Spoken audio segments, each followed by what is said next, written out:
ଭକ୍ଷ୍ୟ ଦରକାର। ଭକ୍ଷ୍ୟ ଅପେକ୍ଷା ଶରୀର ଉତ୍ତମ ବୋଲି କୁହାଯାଉଛି। କିନ୍ତୁ ଏଇ ଶରୀର, ଏ ରକ୍ତ ମାଂସର ଶରୀର ଈଶ୍ୱରଙ୍କ ରାଜ୍ୟ ଅଧିକାର କରିପାରିବ ନାହିଁ। ତେଣୁ ପ୍ରଭୁ ଆମ ପାଇଁ ଗୋଟେ ଗୌରବଯୁକ୍ତ ଶରୀର ରଖିଛନ୍ତି, ଯାହା ମାନେ 2 Corinthians 5 ଆମେ ଦେଖିବା। यार शीर्षक बा प्रसंग मु रखी उत्तम शरीर अपेक्षा, उत्तम शरीर अपेक्षा। आपन जदि के पचार तुम देह केमती अच्छी, आपन कहतु मोर उत्तम देहर अपेक्षा अच्छी। देह भल ना बोली कहतु ना, जे मो पाई गोटे उत्तम शरीर अपेक्षा करुछि, आपन मो पाई गोटे उत्तम शरीर अपेक्षा करुछि। तेणु आमे कौन हेबा नहीं, विचलित हेबा नहीं। ए शरीर क्षयर शरीर, ए शरीर मृतिकार शरीर, ए शरीर इनवैलिड शरीर, ये केतेबेले धक्का दब जना नहीं। एबे भल अच्छी, केतेबेले कौन हबो आइब। कौन कहउछंती, स्त्री जात मनुष्य अल्पायु आ दुख पाई जात। अल्पायु दीर्घायु नु माने अपन आदि पुस्तक लोक मान को भलिया दीर्घायु नथिबे, 950 वर्ष नहीं। आम भितर जदि किए 100 वर्ष बंची गला भावे कहूँ, देख तांके 100 वर्ष पर्यंत बंचिले। मैं आपण मान कहिबा पाई चाहे जे प्रभु आमान गोटे सुंदर सौभाग्य देइछंती, तांको सानिध्य मध्य आनिछंती, सेते मो प्रभु को धन्यवाद दिए। एई 2 Corinthians 5 अध्याय रे आपण गोटे विषय देखिबे जे साधु पाउल गोटे उत्तम शरीर रो अपेक्षा रे रहिबा पई कहउछन। पाउल उल्लेख करते दिने विश्वासी माने एक नूतन शरीर लाभ करिवे, एटा गोटे कहउछंती। आ द्वितीय विषय कहउछंती ए अध्याय रे ख्रीष्टन को राजदूत भाव रे विश्वास रो कर्तव्य। आमे तो गोटे दिन उत्तम शरीर लाभ करी पळेबा, हमर कर्तव्य कोन, एई विषय से कोन। एई अध्याय रे आमे चारोटी छोट छोट विषय देखिबा। गोटे अछि पुनरुत्थान शरीर। प्रथम 8 पद जदि आमे देखिबा, एटा आमे देखि परिबा गोटे पुनरुत्थान शरीर। तापरे 9 पद रे आपण देखिबे, उभय शरीर रे ईश्वर को गौरव दियो। आपण ए शरीर थांतु बा से शरीर को जानतु, उभय शरीर रे प्रभु को गौरव दियो। आ 10 पद से कौन कहउछंती, पार्थिव शरीर रो विचार हेबो। आपण को जो शरीर दिया जाइछि तार विचार हेबो। तापरे 11 पद रे 21 पद जो देखिबा, सम्मिलित हेबा को आह्वान दिया जाए। ता माने प्रथम 8 पद पढ़ी नेबा, आ सेठू आमानकर आजिर ध्यान आमे संग्रह करिया पई जिबा। 2 Corinthians 5 पर्व तार प्रथम पदरु 8 पद पर्यंत। कारण जदि आम्भमानଙ୍କର ଏହି ତମ୍ବୁ ରୂପ ପାର୍ଥିବ ଗୃହ ଭାଙ୍ଗି ଯାଏ, ତେବେ ଈଶ୍ୱରକୃତ ଅହସ୍ତ ନିର୍ମିତ ଆମ୍ଭମାନଙ୍କର ଏକ ଅନନ୍ତ କାଳସ୍ଥାୟୀ ଗୃହ ଯେ ସ୍ୱର୍ଗରେ ଅଛି, ଏହା ଆମ୍ଭେମାନେ ଜାଣୁ। ଯେଣୁ ଆମ୍ଭେମାନେ ତ ଆମ୍ଭମାନଙ୍କ ସ୍ୱର୍ଗୀୟ ଗୃହ ରୂପ ବସ୍ତ୍ରରେ ପରିହିତ ହେବାକୁ ଏକାନ୍ତ ଇଚ୍ଛା କରି ଏହି ଗୃହରେ ଥାଉ ଥାଉ ଆର୍ତ୍ତନାଦ କରୁଅଛୁ। ଏହିପରି ପରିହିତ ହେଲେ ଆମ୍ଭେମାନେ ଉଲଙ୍ଗ ଦେଖାଯିବା ନାହିଁ। କାରଣ ଆମ୍ଭେମାନେ ଏହି ତମ୍ବୁରେ ବାସ କରି ଭାରଗ୍ରସ୍ତ ହୋଇ ଆର୍ତ୍ତନାଦ କରୁଅଛୁ। ଯେଣୁ ଆମ୍ଭେମାନେ ଯେ ପରିଚ୍ଛଦ ତ୍ୟାଗ କରିବାକୁ ଇଚ୍ଛା କରୁ ତାହା ନୁହେଁ, ମାତ୍ର ଜୀବନ ଯେପରି ମର୍ତ୍ତ୍ୟକୁ ଗ୍ରାସ କରେ, ଏଥି ନିମନ୍ତେ ଏହି ପରିଚ୍ଛଦ ଉପରେ ଅନ୍ୟ ବସ୍ତ୍ର ପରିଧାନ କରିବାକୁ ଆମ୍ଭେମାନେ ଇଚ୍ଛା କରୁଅଛୁ। ଆଉ ଯେ ଏଥି ନିମନ୍ତେ ଆମ୍ଭମାନଙ୍କୁ ପ୍ରସ୍ତୁତ କରିଅଛନ୍ତି ସେ ଈଶ୍ୱର, ସେ ଆମମାନଙ୍କୁ ବଇନା ସ୍ୱରୂପେ ଆତ୍ମା ମଧ୍ୟ ଦାନ କରିଅଛନ୍ତି। ଅତଏବ ଆମ୍ଭେମାନେ ସର୍ବଦା ସାହସୀ ଅଟୁ। ଆଉ ଏହି ଶରୀରରେ ଯେ ପର୍ଯ୍ୟନ୍ତ ନିବାସ କରୁଅଛୁ, ସେ ପର୍ଯ୍ୟନ୍ତ ଯେ ପ୍ରଭୁଙ୍କ ଠାରୁ ଦୂରରେ ପ୍ରବାସ କରୁଅଛୁ ଏହା ଜାଣୁ। କାରଣ ଆମ୍ଭେମାନେ ଦୃଶ୍ୟ ବିଷୟ ଦେଇ ଜୀବନ ଯାପନ ନ କରି ବିଶ୍ୱାସରେ ଜୀବନ ଯାପନ କରୁଅଛୁ। ହଁ, ଆମ୍ଭେମାନେ ସାହସୀ ଅଟୁ, ଆଉ ଶରୀର ଠାରୁ ଦୂରରେ ବାସ କରି ବରଂ ପ୍ରଭୁଙ୍କ ନିକଟରେ ନିବାସ କରିବାରେ ଆମମାନଙ୍କର ଅଧିକ ସନ୍ତୋଷ। देखो पाउल धीरे धीरे गोटे गभीर कथा आउ निगुड़ विषय से कहवा आरंभ कर। ଆଉ ତା ସ୍ପଷ୍ଟ ଭାବରେ ବୁଝାଉଛନ୍ତି କଣ କହୁଛନ୍ତି ଆଉ ଯଦି ଆମ୍ଭ ମାନଙ୍କ ଏଇ ତମ୍ବୁ ରୂପ ପାର୍ଥିବ ଗୃହ ଭାଙ୍ଗିଯାଏ ଏଇଟା ଗୋଟେ ତମ୍ବୁ ଗୋଟେ ହିନ୍ଦୀ ଗୀତ ଅଛି ଦୁନିଆ କା ଡେରା ଛୋଡକର ଏଇ ଏଇ ଯୋଉ ନିବାସ ଅଛି ଏଇ ଘରଟା ଅଛି ଏଟା ମୁଁ ଦିନେ ଛାଡିକି ପଳେଇବି ଆପଣ ଯେତେ ଅସୁନ୍ଦର ହୁଅନ୍ତୁ ବା ସୁନ୍ଦର ହୁଅନ୍ତୁ ସ୍ୱାସ୍ଥ୍ୟବାନ ହୁଅନ୍ତୁ ବା ଆପଣଙ୍କ ସ୍ୱାସ୍ଥ୍ୟ ଭଲ ନଥାଉ ଏ ତମ୍ବୁ ଅସ୍ଥାୟୀ ତମ୍ବୁ ଅଟେ ଏଇ ଘରଟା ଏଇ ଶରୀର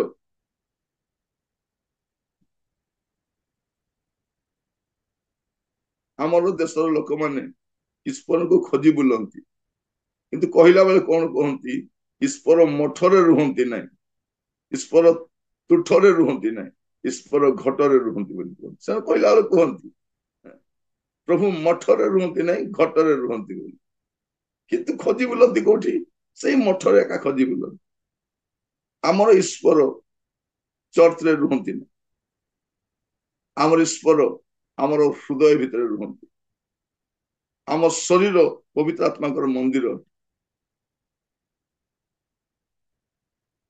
ତେଣୁ ଏଇ ଶରୀର ବିଷୟ କଣ ଲେଖାଯାଉଛି କାରଣ ଯଦି ଆମମାନେ ଏଇ ତମ୍ବୁ ରୂପ ପାର୍ଥିବ ଗୃହ ଭାଙ୍ଗିଯାଏ ତେବେ ଈଶ୍ୱର କୃତ ଓ ହସ୍ତ ନିର୍ମିତ ଆମମାନଙ୍କ ଏକ ଅନନ୍ତ କାଳସ୍ଥାୟୀ ଗୃହ ଯେ ସ୍ୱର୍ଗରେ ଅଛି ଏହା ମାନେ ଜାଣି ସେଇଥିପାଇଁ ସେ ପୂର୍ବ ଅଧ୍ୟାୟ ଦ୍ୱିତୀୟ କରନ୍ଥୀୟ ତାର 4 ପର୍ବ 16 ପଦରେ ସେ ଗୋଟେ କଥା କଣ ବୋଲି କହୁଛନ୍ତି ପଢିବା ଟିକେ ଦ୍ୱିତୀୟ କରନ୍ଥୀୟ 4 ପର୍ବ 16 ପଦ ତେଣୁ ଆମ୍ଭେମାନେ କ୍ଳାନ୍ତ ହେଉନାହୁଁ କିନ୍ତୁ ଆମ୍ଭମାନଙ୍କର ବାହ୍ୟକ ପୁରୁଷ କ୍ଷୟ ପାଇଲେ ସୁଦ୍ଧା ଆମ୍ଭମାନଙ୍କ ଆନ୍ତରିକ ପୁରୁଷ ଦିନକୁ ଦିନ ନୂତନୀକୃତ ହେଉଅଛି କଣ କହୁଛନ୍ତି ସେ ବାହିକ ପୁରୁଷ କ୍ଷୟ ପାଉଛି ଏଟା କ୍ଷୟର ଶରୀର ଦିନେ କ୍ଷୟ ହବ ଏଟାକୁ ଅକ୍ଷୟ ଶରୀର ଭାବନ୍ତୁ ନାହିଁ ଟିକେ ଛୋଟିଆ ରୋଗ ହେଇଗଲେ ଟିକେ ଅଙ୍କ ହେଇଗଲେ ପୁରା ଆମେ ବେଳେ ବେଳେ ଭାଙ୍ଗି ପଡୁ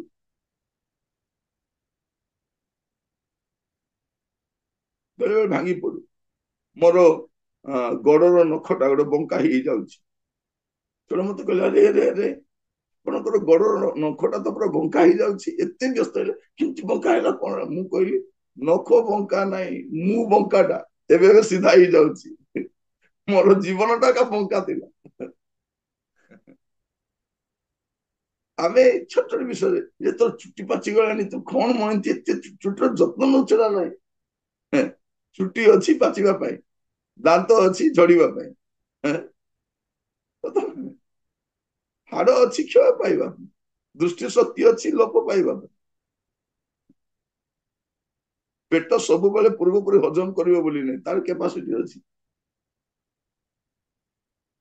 ଆପଣ ବ୍ୟସ୍ତ ହୁଅନ୍ତୁନି ମୁଁ ପୂର୍ବ ପରି ଖାଇପାରୁନାହିଁ ଆପଣ ପୂର୍ବ ପରି କାମ ବି କରିପାରୁନାହାନ୍ତି ପୂର୍ବ ପରି ନିଦ ବି ହଉନାହିଁ এইটা କ୍ଷୟର ଶରୀର ବାରମ୍ବାର ଆପଣ କହୁଛି ଏଇ ଶରୀର ପାଇଁ ଆପଣ ଜମା ଓରି ରୁହନ୍ତୁନି ପ୍ରଭୁ ଯେ ଶରୀର ଦେଇଛନ୍ତି ତାର ଭ୍ୟାଲିଡିଟି ବି ଦେଇଛନ୍ତି ଖାଲି ସେ ଡେଟ୍ ଟା ଆମେ ଦେଖିପାରୁନୁ ଏକ୍ସପାୟରି ଡେଟ୍ ଟା ଆମକୁ ଦୁଶୁନାହିଁ ଖାଲି ତିଆରି ହେବା ଡେଟ୍ ଟା ଦେଖାଯାଉଛି ବାର୍ଥଡେ ଟା ଦେଖାଯାଉଛି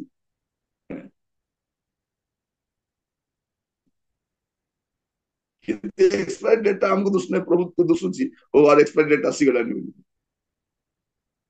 ଆପଣ ମୁଁ ଜମା ବ୍ୟସ୍ତ ହେବାର ଆବଶ୍ୟକ ନାହିଁ କାହିଁକି ଏଇ ଶରୀର ଏଇ ପୁରାତନ ଶରୀର ଦେଖାଯାଏ ଏଇ ତମ୍ବୁ ଯଦି ଭାଙ୍ଗିଯାଏ କିନ୍ତୁ ଦୁଇ ପଦ ଆମ୍ଭେମାନେ ତେଣୁ ଆମ୍ଭେମାନେ ଓ ଆମ୍ଭମାନଙ୍କ ସ୍ୱର୍ଗୀୟ ଗୃହ ରୂପ ବସ୍ତ୍ରରେ ପରିହିତ ହେବାକୁ କୋଉ ବସ୍ତ୍ର ସ୍ୱର୍ଗୀୟ ବସ୍ତ୍ରରେ ଆମେ ପରିହିତ ହେବାକୁ ଯାଉଛୁ ତାପରେ ସେ କଣ କହୁଛନ୍ତି 4 ପଦରେ କାରଣ ଆମ୍ଭେମାନେ ଏହି ତମ୍ବୁରେ ବାସ କରି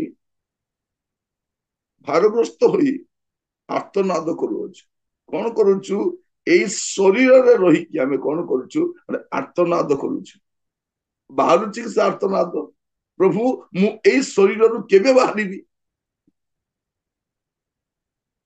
କେବେ ବାହାରିବି ଆପଣ ଦେଖିବେ ଏ କୁକୁଡା ଚିଆଁଟା କଣ ହୁଏ ସେ ଉଷ୍ମତା ପାଇଯାଏ ସେ ଫାଟିକି ବାହାରି ଆସେ ସେ ଭିତରେ ସେ ସଂଘର୍ଷ କରିଥାଏ ମୁଁ କେବେ ବାହାରିବି କେବେ ବାହାରିବି କେବେ ବାହାରିବି ବୋଲି ଆପଣଙ୍କର ମୋର ମଧ୍ୟ ସେ ରହିବା ଦରକାର।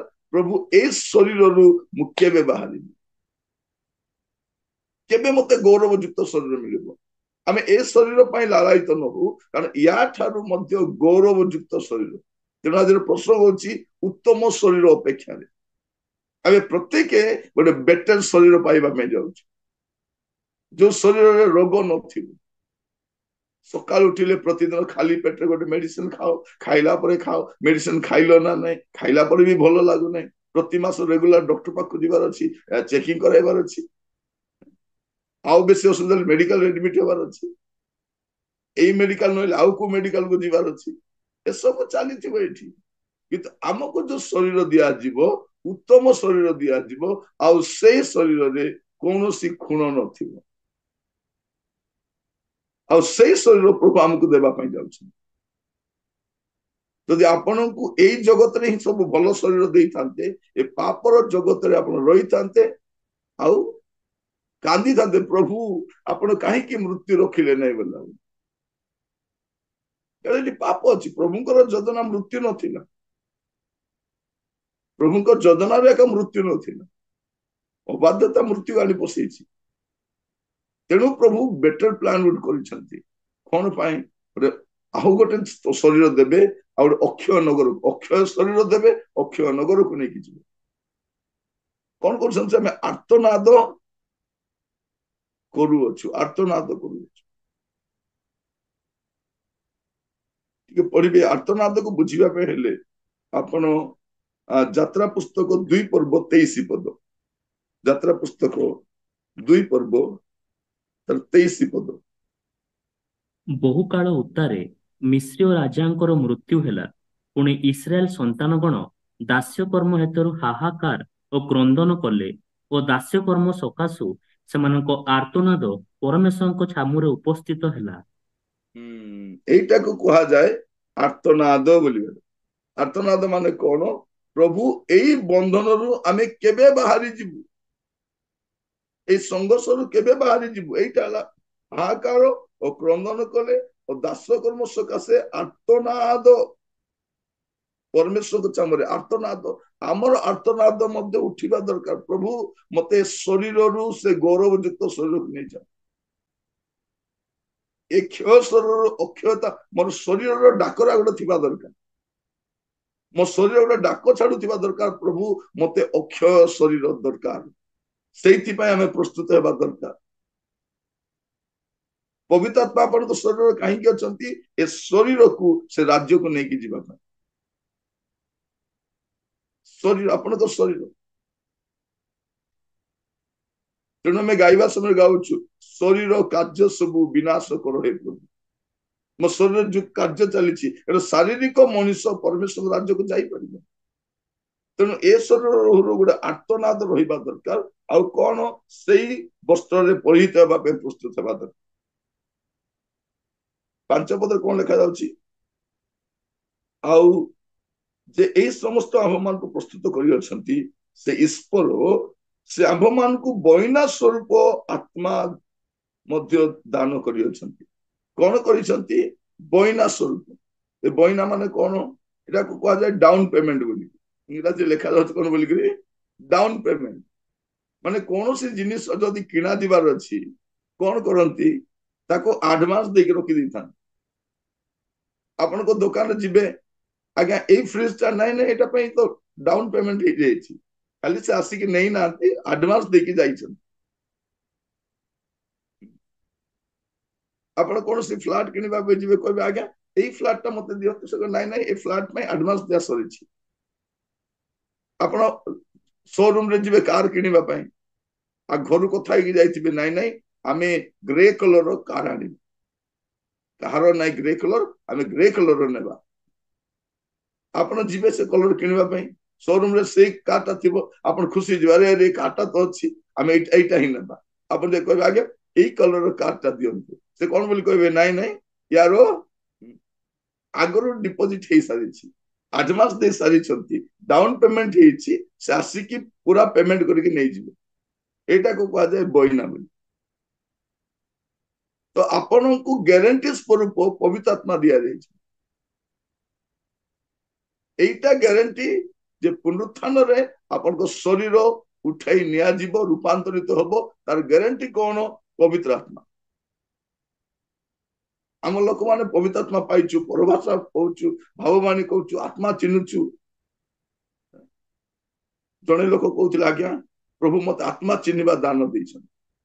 ମୁଁ ତାଙ୍କୁ କହିଲି, ତୁମେ ଦୁନିଆର ଆତ୍ମା ଚିହ୍ନି ପାରୁଛ, ତମର ପୁଅ ଝିଅର ଆତ୍ମା କାହିଁକି ଚିହ୍ନି ପାରୁନ? ବାହାରେ ଯାଇ ଯୋଉ ନାଟକ କରୁଛନ୍ତି ତୁମେ ଜାଣିଛ ନା ନାହିଁ? ଚୁପ୍ ହେଇଗଲେ। ମା ହେଇଛ, ଭାବବାଣୀ କୁହ, ମାତ୍ର ପିଲାମାନଙ୍କୁ ମତେ ସଜାଡ। ଆମେ ପରର ଆତ୍ମା ଚିହ୍ନିବା ପାଇଁ ବାହାରିଛୁ, ଆମର ଘରର ଆତ୍ମା ଚିହ୍ନି ପାରୁନୁ। ଆମେ ଆତ୍ମିକ ଦାନ ଗୁଡାକ ସକାଶେ ବହୁତ ବ୍ୟତିବ୍ୟସ୍ତ ହେଇଯାଉଛୁ। ପ୍ରିୟ ଭାଇ ଭଉଣୀ ମାନେ, ମୁଁ କହିବା ପାଇଁ ଚାହେଁ, ପବିତ୍ର ଆତ୍ମା ଆପଣଙ୍କୁ ଗ୍ୟାରେଣ୍ଟି ସ୍ୱରୂପ ଦିଆଯାଇଛନ୍ତି, ଡାଉନ ପେମେଣ୍ଟ ଭାବରେ ଦିଆଯାଇଛନ୍ତି। ପ୍ରଭୁ କଣ କରିଛନ୍ତି? ଗୋଟେ ଗ୍ୟାରେଣ୍ଟି ସ୍ୱରୂପ ଗୋଟେ ଡିପୋଜିଟ କରିଛନ୍ତି ଆପଣଙ୍କ ଶରୀରରେ ପବିତ୍ର ଆତ୍ମାକୁ। ସେଇ ପବିତ୍ର ଆତ୍ମା ଆପଣଙ୍କୁ ପୁନରୁତ୍ଥାନରେ ନେଇକି ଯିବେ। ପ୍ରଭୁଙ୍କ ନାମର ଜୟଗାନ ହଉ। 6 ପଦରେ କଣ ବୋଲି କୁହାଯାଉଛି? ଅତଏବ ଆମ୍ଭେମାନେ ସର୍ବଦା ସାହସୀ ଅଟୁ, ଆଉ ଏଇ ଶରୀରରେ ଯେ ପର୍ଯ୍ୟନ୍ତ ନିବାସ କରୁଅଛୁ, ସେ ପର୍ଯ୍ୟନ୍ତ ପ୍ରଭୁଙ୍କ ଠାରୁ ଦୂରରେ ପ୍ରବାସ କରୁଅଛୁ, ଏହା ଜାଣୁ। ଏ ଶରୀର ଥିବାରୁ ଆମେ ପ୍ରଭୁଙ୍କ ଠାରୁ ଦୂରରେ ରହୁଛୁ। ଯେତେବେଳେ ଏ ଶରୀର ଛାଡିଦେବେ, ଆତ୍ମାଦାତାଙ୍କ ନିକଟକୁ ଆତ୍ମା ପଳେଇବ। ଗୋଟେ ଶରୀର ଆପଣଙ୍କୁ ଦିଆଯିବ। ପ୍ରଭୁଙ୍କ ନାମର ସ୍ତୁତି ହେଉ। ଆଉ ଏଇ କଥା କହିଲା ପରେ ସେ କଣ କହୁଛନ୍ତି?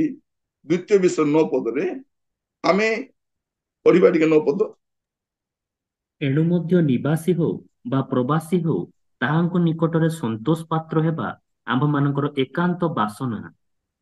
ସେ କହୁଛନ୍ତି ଏ ଶରୀରରେ ଥାଉ କିମ୍ବା ସେ ଶରୀରରେ ଥାଉ, ଆମର ଏକାନ୍ତ ବାସନା କଣ ଥିବା ଅଛି? ଈଶ୍ୱରଙ୍କୁ ସନ୍ତୋଷ କରିବ।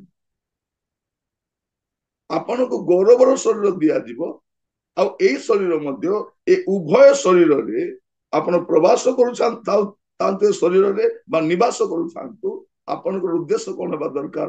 ପ୍ରଭୁଙ୍କୁ ଗୌରବ କରିବା। ଆପଣଙ୍କ ଶରୀରରେ ପ୍ରଭୁ ଗୌରବ ହେବାର। ପ୍ରିୟ ଭାଇ ଭଉଣୀ ମାନେ, ପ୍ରଭୁ ଆମକୁ ଉତ୍ତମ ଅନୁଗ୍ରହରେ ଆମକୁ ତୋଳି ଧରିଛନ୍ତି। ଆମେ କିଛି ଆବଶ୍ୟକ କରୁନାହୁଁ। ଆମର ପ୍ରଭୁ ଆମ ପାଇଁ ଯଥେଷ୍ଟ ଅଧିକ ଅଟନ୍ତି, ଆଉ ସେ ଆଶ୍ଚର୍ଯ୍ୟ ଭାବରେ ଆମର ତତ୍ତ୍ୱାବଧାନ କରୁଛନ୍ତି।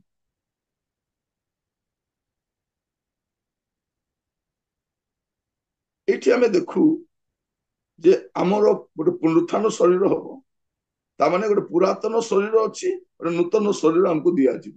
ଏଇଟା ଆମର ଫାଇନାଲ ଶରୀର ନୁହଁ। ଫାଇନାଲ ଶରୀର ନୁହଁ,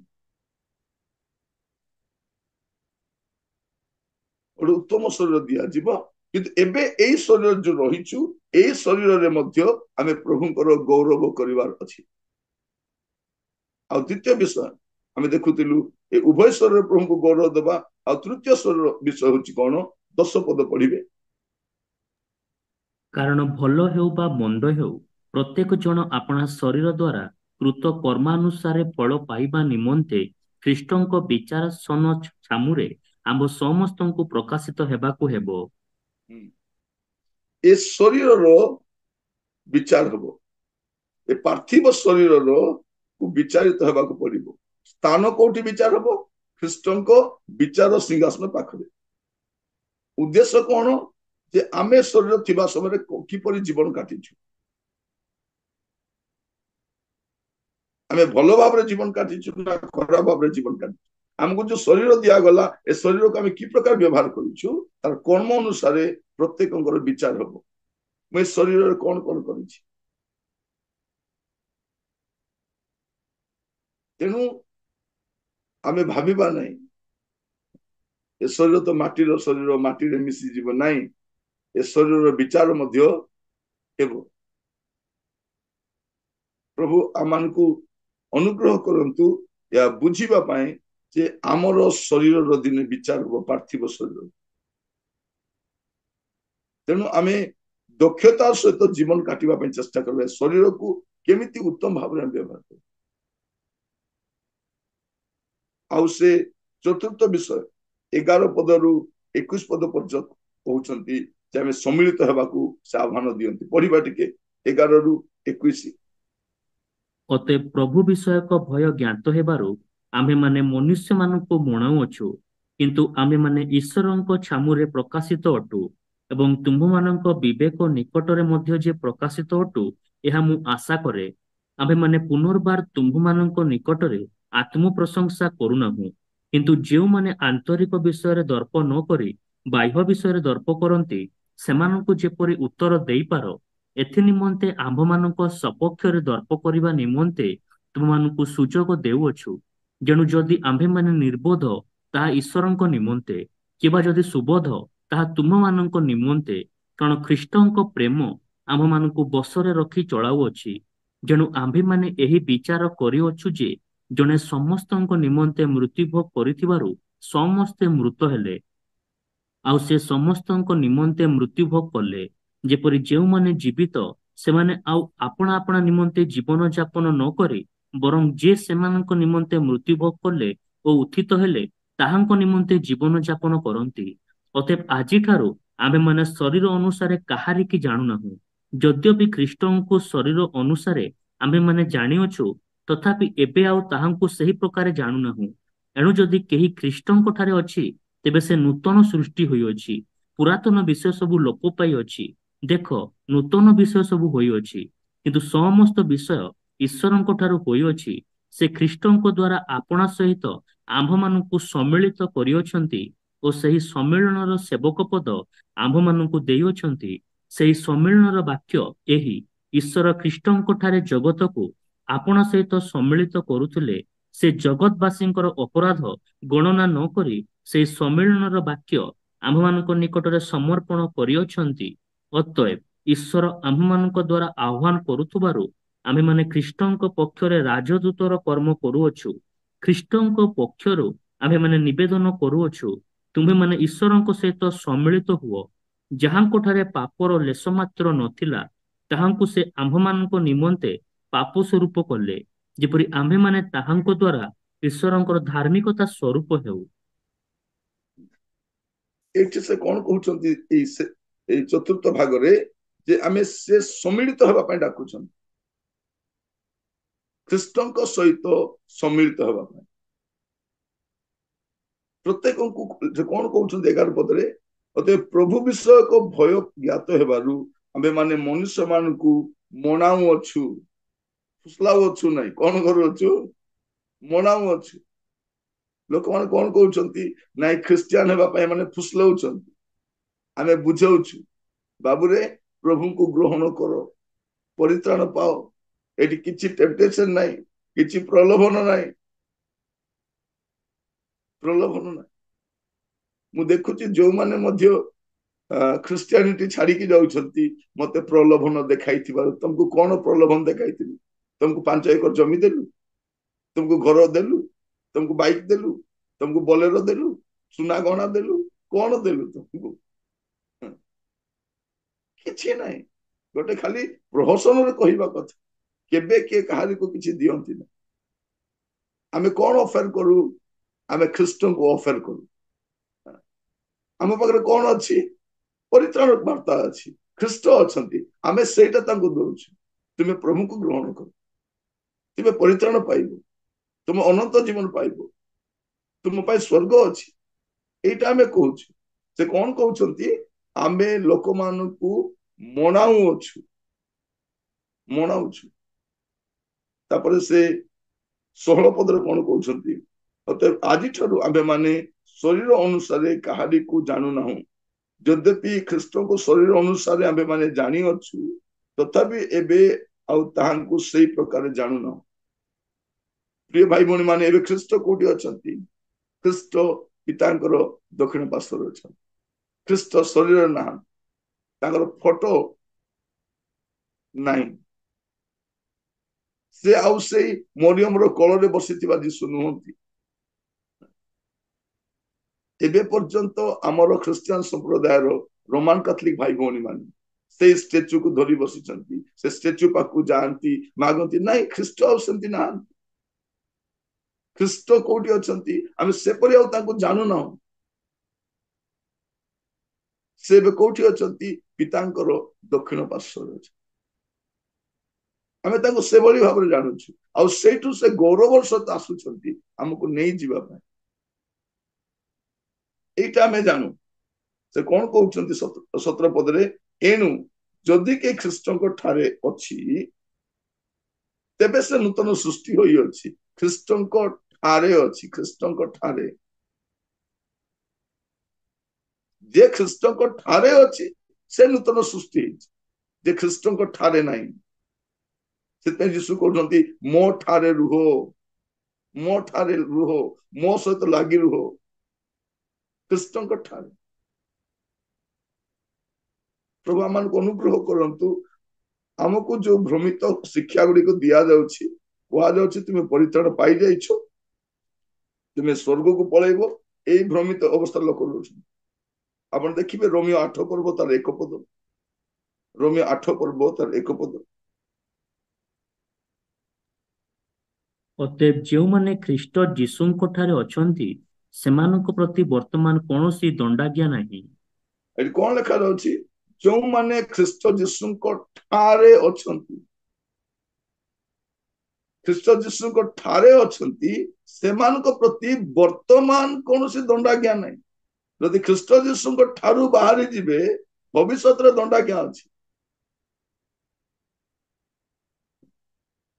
ଯଦି ପରିତ୍ରାଣ ପାଇଲା ଆଉ ପ୍ରଭୁଙ୍କୁ ଛାଡି ପଳେଇଲା, ତାର ପରବର୍ତ୍ତୀ ଅଧ୍ୟାୟ କଣ? ଦଣ୍ଡ ଥିବ। ଆପଣ କଲେଜରେ ଆଡମିସନ ହେଇକି ପାସ୍ ହେଇଯିବେ ନାହିଁ।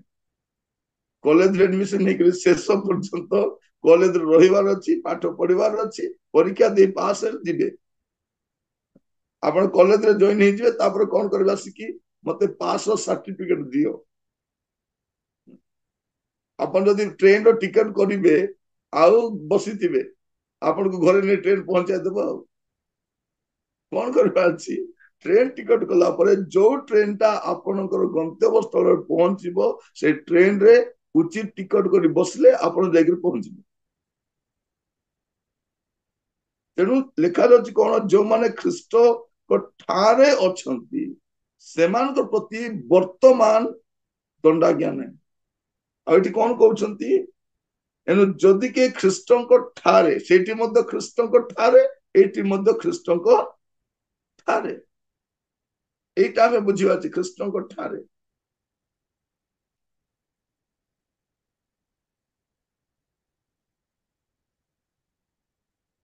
ପଢିବେ ଟିକେ ପ୍ରଥମ ଯୋହନ ତାର 5 ପର୍ବ 11 ପଦ।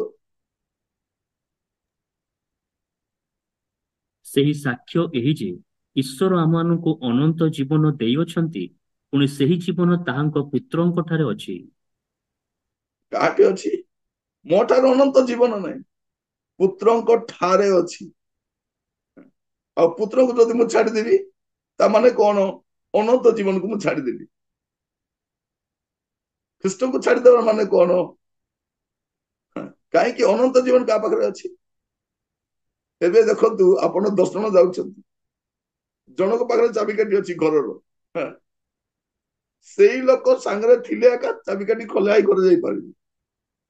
ଯଦି ସିଏ ନାହାନ୍ତି, ଆପଣ ଘରେ ବି ପଶି ପାରିବେ ନାହିଁ, ପୁଣି ଜଗିବା ପାଇଁ ପଡିବ। ଆରେ ଆରେ ଆରେ, ଆପଣଙ୍କର ବି ଘର ହେଇପାରେ ସେଇଟା, କିନ୍ତୁ ତାଙ୍କ ଠାରେ ଚାବିକାଠି ଅଛି, ତାଙ୍କ ଠାରେ ଅନନ୍ତ ଜୀବନ ଅଛି।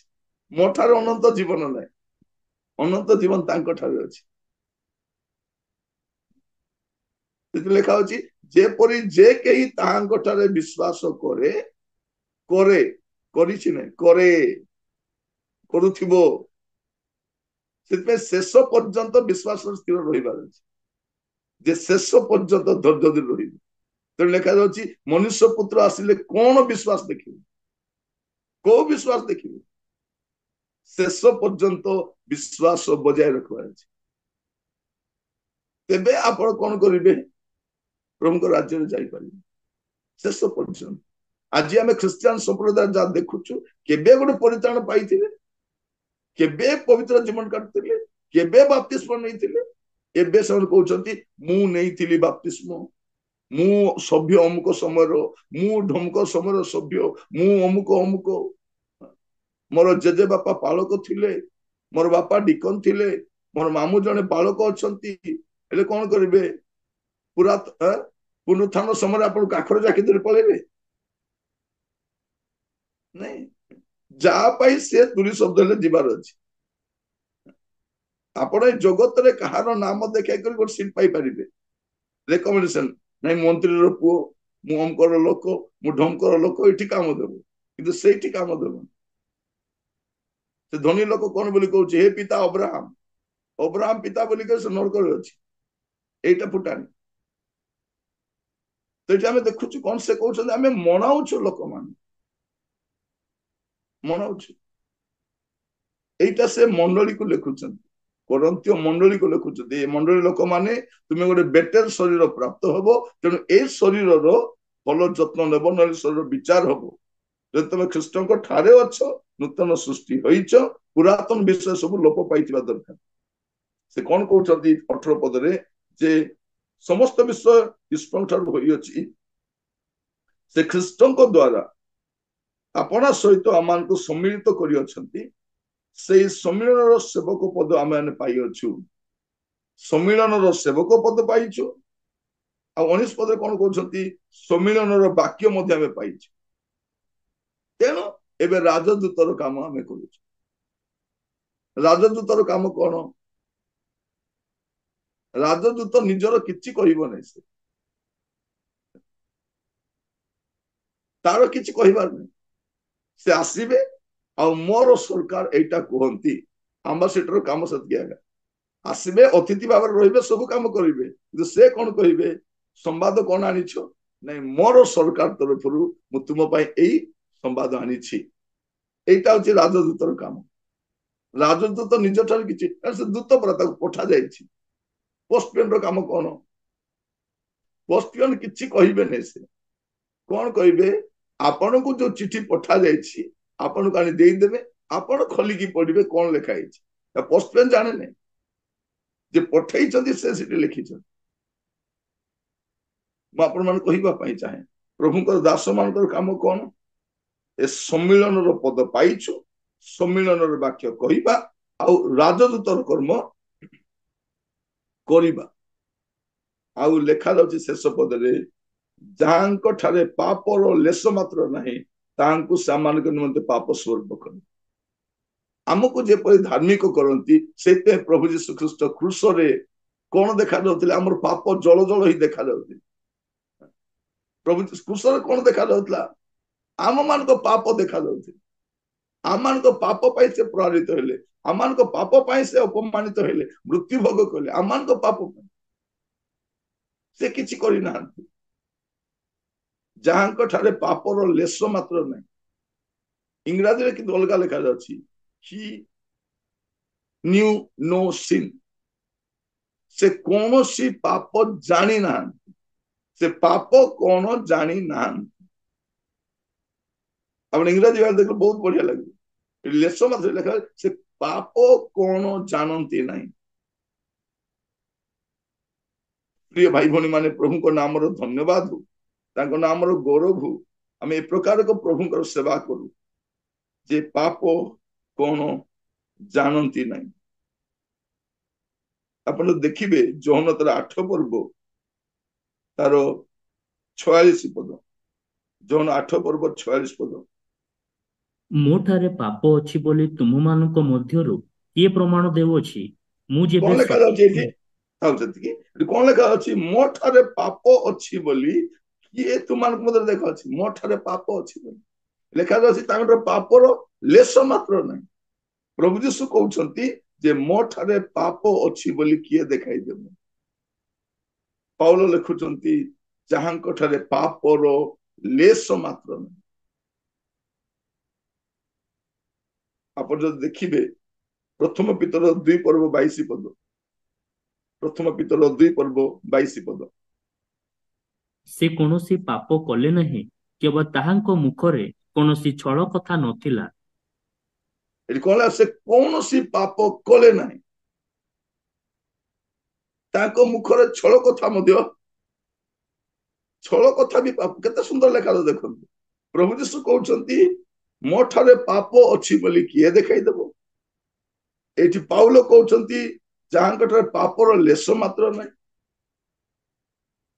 ଏଇଠି ପିତର କେତେ ସୁନ୍ଦର ଭାବରେ ସେ ଲେଖୁଛନ୍ତି। ପ୍ରଭୁଙ୍କ ନାମର ସ୍ତୁତି ହଉ। ସେ କୌଣସି ପାପ କଲେ ନାହିଁ ବୋଲି ଲେଖାଯାଉଛି। ଆପଣ ଯଦି ଦେଖିବେ ଯୋହନ ପ୍ରଥମ ଯୋହନ 3 ପର୍ବ 5 ପଦରେ କଣ କହୁଛନ୍ତି? ପ୍ରଥମ ଯୋହନ 3 ପର୍ବ 5 ପଦ। ଆଉ ତୁମ୍ଭେମାନେ ଜାଣ ଯେ ସେ ପାପ ବୋହି ନେଇ ଯିବା ପାଇଁ ପ୍ରକାଶିତ ହେଲେ, ଆଉ ତାହାଙ୍କଠାରେ ପାପ ନାହିଁ। ତାହାଙ୍କ ଠାରେ ପାପ, କେତେ ସୁନ୍ଦର ଲେଖାଯାଉଛି। ଯୀଶୁ କହୁଛନ୍ତି ମୋ ଠାରେ ପାପ ଅଛି ବୋଲି କିଏ ଦେଖାଇଦେବ? ପାଉଲ କହୁଛନ୍ତି ତାଙ୍କର ପାପର ଲେଶ ମାତ୍ର ନାହିଁ।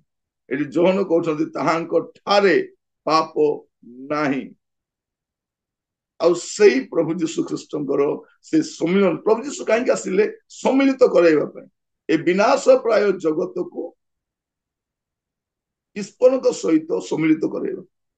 ଏ ପାପୀ ମନୁଷ୍ୟକୁ ଈଶ୍ୱର, ସେ ସମ୍ମିଳନର ବାକ୍ୟ। ସେ ମୂଷା କଣ କଲେ? ଏ ବିପଥଗାମୀ ଲୋକମାନଙ୍କୁ, ଇସ୍ରାଏଲ ମାନଙ୍କୁ ଈଶ୍ୱର ସହିତ ସମ୍ମିଳିତ କରାଇଲେ। এই ବେଟର ମଶା, ଉତ୍ତମ ମଶା ଯେ ପ୍ରଭୁ ଯୀଶୁ ଖ୍ରୀଷ୍ଟ, ସେ କଣ କଲେ? ସମୁଦାୟ ଜଗତର ପାପୀ ମାନଙ୍କୁ ଉଦ୍ଧାର କରି ପ୍ରଭୁଙ୍କ ସହିତ ସମ୍ମିଳିତ କରେ। ପ୍ରଭୁଙ୍କ ନାମର ଜୟଗାନ ହଉ, ପ୍ରଭୁ ମହିମା ପାଆନ୍ତୁ। ମୁଁ ଆପଣଙ୍କୁ କହିବା ପାଇଁ ଚାହେଁ ଯେ ଉତ୍ତମ ଶରୀର ଆପଣଙ୍କୁ ଅପେକ୍ଷା କରୁଛି। ତେଣୁ ଆପଣଙ୍କୁ ଯଦି କେହି ପଚାରିବ ତମ ଦେହ କେମିତି ଅଛି, ଉତ୍ତମ ଶରୀରର ଅପେକ୍ଷାରେ ଅଛି। ଉତ୍ତମ ଶରୀର, ଆମକୁ ଶରୀର ଦେଖନ୍ତୁ ଦିନକୁ ଦିନ କ୍ଷୟ ପାଉଛି। ଆମମାନଙ୍କର ଚଷମାର ସେ ଇଏଟା ଚେଞ୍ଜ କରୁଛୁ, ଲେନ୍ସ ଚେଞ୍ଜ କରୁଛୁ। ଲେନ୍ସ ନାହିଁ, ମୋର ଆଖିଟା ୱିକ୍ ହେଇଗଲାଣି। ଆମମାନଙ୍କର ବାପା ମା ମାନଙ୍କ କଥା ଦେଖିବା, ସେମାନେ ଚଷମା କେବେ ବ୍ୟବହାର କରିନାହାନ୍ତି। କିନ୍ତୁ ଯୋଉ ବେଳରୁ ଡାଇବେଟିସ୍ ଆସିଲା, ସାନ ବେଳରୁ ଚଷମା ଦରକାର ଘରେ ସମସ୍ତଙ୍କୁ। ଥରେ ଗୋଟେ ଆଖି ଡକ୍ଟର ଘରକୁ ଯାଇଥିଲି, ସମସ୍ତେ ଚଷମା ପିନ୍ଧୁଛନ୍ତି। ସେ ଆଇ ଡକ୍ଟର, ସେ ତା ବାପା ଚଷମା, ମା ଚଷମା, ଶାଶୁ ଶାଶୁ ଚଷମା, ଶ୍ୱଶୁର ଚଷମା, ସେ ଡକ୍ଟର ନିଜେ ଚଷମା, ସ୍ତ୍ରୀ ତାଙ୍କର 2ଟା ଛୁଆ ଚଷମା ପିନ୍ଧିଛନ୍ତି। ଗୋଟେ ଛୁଆ ଏବେ ସ୍କୁଲ ଯାଉଛି, ସେ ବି ପିନ୍ଧିଛି। ସେ କହିଲେ ଆଜ୍ଞା ଆମ ଘରେ ସମସ୍ତେ ଚଷମା ପିନ୍ଧୁ, ସାନ ବେଳୁ ଲାଗିଯାଏ ଆଜ୍ଞା ଆମର। ନାଇଁ, ମୁଁ କହିଲି ଭଲ କଥା, ନହେଲେ ଆପଣ ଆଖି ଡକ୍ଟର ବୋଲି କେମିତି ଜାଣିବେ? ଆପଣ ଆଖି ଡକ୍ଟର ବୋଲି କେମିତି ଜାଣିବେ? ଥରେ ମୁଁ ଗୋଟେ ଡକ୍ଟର ପାଖକୁ ମୋ ବାବାଙ୍କୁ ନେଇ ଯାଇଥିଲି କହିବା ପାଇଁ, ଆଜ୍ଞା ମୋ ବାବାଙ୍କୁ ଆଜମା ଅଛି। ସେ କହିଲେ ନିରଞ୍ଜନ ମତେ ବି ଆଜମା ଅଛି। ମୁଁ କହିବା ପାଇଁ ଚାହେଁ ପ୍ରତ୍ୟେକଙ୍କର ଏବେ ଆପଣ ମାନେ ଦେଖିବେ ଆପଣଙ୍କ ଘରେ ଆପଣ ଡାଇବେଟିସ୍ ପାଇଁ କଲବଲ ହଉଥିବେ, ପାଳକ ଆଜ୍ଞା ଆସିଲେ କଣ କହୁଛନ୍ତି? ଭଉଣୀ ଚାହାରେ ଦୟାକରି ଚିନି ପକାଇବେ ନାହିଁ, ଟିକେ ଡାଇବେଟିସ୍ ବଢିଛି। ମାନେ ପାଳକକୁ ବି ବଢିଛି, ବିଶ୍ୱାସକୁ ବି ବଢିଛି। ହେଲା, କାହିଁକି? ମାନେ ଆମକୁ ପ୍ରଭୁ ଗୋଟେ ବେଟର ଶରୀର ଦେବା ପାଇଁ ଯାଉଛନ୍ତି। ଏ ତମ୍ବୁ ଦିନେ ଛାଡିବା ଆମେ, ଆଉ ଗୋଟେ ଅକ୍ଷୟ ଶରୀର ଆମକୁ ମିଳିବ। ତେଣୁ ଏ ଶରୀରକୁ, ଏ ଶରୀରରେ ଥାଉ ବା ସେ ଶରୀର ତ ପ୍ରଭୁକୁ ଗୌରବ କରିବା ହିଁ କରିବା ସ୍ୱର୍ଗରେ ଗଲେ, କିନ୍ତୁ ଏ ଶରୀରରେ ମଧ୍ୟ ପ୍ରଭୁକୁ ଗୌରବ ଦେବାର ଅଛି। ଏଇଟା ସେ କହୁଛନ୍ତି ଆମେ ପ୍ରଭୁଙ୍କର ସନ୍ତୋଷ ପାତ୍ର ଜୀବନ କାଟିବା, ଆଉ ପାର୍ଥିବ ଜୀବନରେ ଆମ ଶରୀରରେ ଯାହା କରିଛୁ ତାର ହିସାବ ହବ ବୋଲି ସେ 10 ପଦରେ କହୁଛନ୍ତି। ତେଣୁ ସେ କଣ କହୁଛନ୍ତି? ଆମେ ମଣାଉଛୁ ଲୋକମାନଙ୍କୁ, ଯାହାଙ୍କ ଠାରେ ପାପର ଲେଶ ମାତ୍ର ନାହିଁ, ତାଙ୍କ ସହିତ ସମ୍ମିଳିତ ତୁମେ ହୁଅ। ଆଉ ଯେ ଖ୍ରୀଷ୍ଟଙ୍କ ଠାରେ ଅଛି ସେ ନୂଆ ସୃଷ୍ଟି ହେଇଛି, ସେ ନୂଆ ସୃଷ୍ଟି ହେଇଛନ୍ତି। ଏ ଶରୀର ତ ଛାଡିବା ପାଇଁ ପଡିବ। ଯେତେବେଳେ ଆପଣ ଘର ନିଜର ବନେଇଦେବେ, ନାଇଁ ନାଇଁ ମୁଁ ଭଡା ଘରେ ରହିବି, ଏ ଘରେ 20 ବର୍ଷ ହେଲା ଅଛି, ମୁଁ ନୂଆ ଘରକୁ ଯିବି ନାହିଁ ବୋଲି କହିବେ କି? ନାଇଁ, ଭଡା ଘରକୁ ଛାଡିବେ ଆଉ ଆପଣ ବାହାରିକି ଯିବେ। ମୁଁ କହିବା ପାଇଁ ଚାହେଁ ଏ ଭଡା ଘର ଦିନେ ଛାଡିବା ପାଇଁ ପଡିବ, ଏଇ ପାର୍ଥିବ ଶରୀର ଛାଡିବା ପାଇଁ ପଡିବ। ତେଣୁ ଶରୀର ପାଇଁ ଆପଣ ୱରିଡ୍ ହବାନି। କଣ ଖାଇବା, କଣ ପିଇବା, ଏଟା ଆମର ଚିନ୍ତାର ବିଷୟ ନଥାଉ। ଦେହ ବିଗଡୁଥିଲେ ଡକ୍ଟର ପାଖକୁ ଯାଉଥିବା, ଆସୁଥିବା। ପ୍ରିୟ ଭାଇ ଭଉଣୀ ମାନେ, ମୁଁ କହିବା ପାଇଁ ଚାହେଁ ଏ ଶରୀର ଟେମ୍ପରାରୀ ଶରୀର। ଏ ମେଡିକାଲ ମଧ୍ୟ ଟେମ୍ପରାରୀ ହେଲ୍ପ କରିବ, ପରମାନେଣ୍ଟ ହେଲ୍ପ କରିବନି। ପରମାନେଣ୍ଟ ହେଲ୍ପ କରିବ। जो आपण फैमिली डॉक्टर मध्य टाइम आसले कौन बोली कहिबे नाई आउ हबो नाई घर को नहीं जाओ आमे कौन कहूलु नाई से डॉक्टर अच्छंती किछि चिंता नहीं सेही डॉक्टर ही आपण कहिबे नाई आउ नाई आज की काली चली जीवो घर को नहीं जाओ हाँ। तेणु आपण ए शरीर को मते आपण को छाड़िबा पई पड़े ए शरीर गोटे आर्तनाद बाहर दरकार जो दिन विश्वास शरीर आर्तनाद बाहर प्रभु मु शरीर बाहर चाहूँगी से समय पवित्र आत्मा आपण को मेघमाला को नहीं जीवे ए स्वर ए अंत स्परटा स्वर्ग में पहुंचवा दरकार ए हृदय स्परटा से कहूलु माराना था बोल कहीं ए प्रभु आसतु ए शरीर भितर बाहर दरकार से स्वर आमे कहूँ ए प्रभु थांतु एबे आपण आसतु नहीं किंतु आपणकर मोर प्रार्थना हवा दरकार हे प्रभु आपण आसतु बेटे शरीर आपण अपेक्षा करुछि प्रभु आपण मान प्रत्येक आशीर्वाद करंतु प्रार्थना करिबी पिता में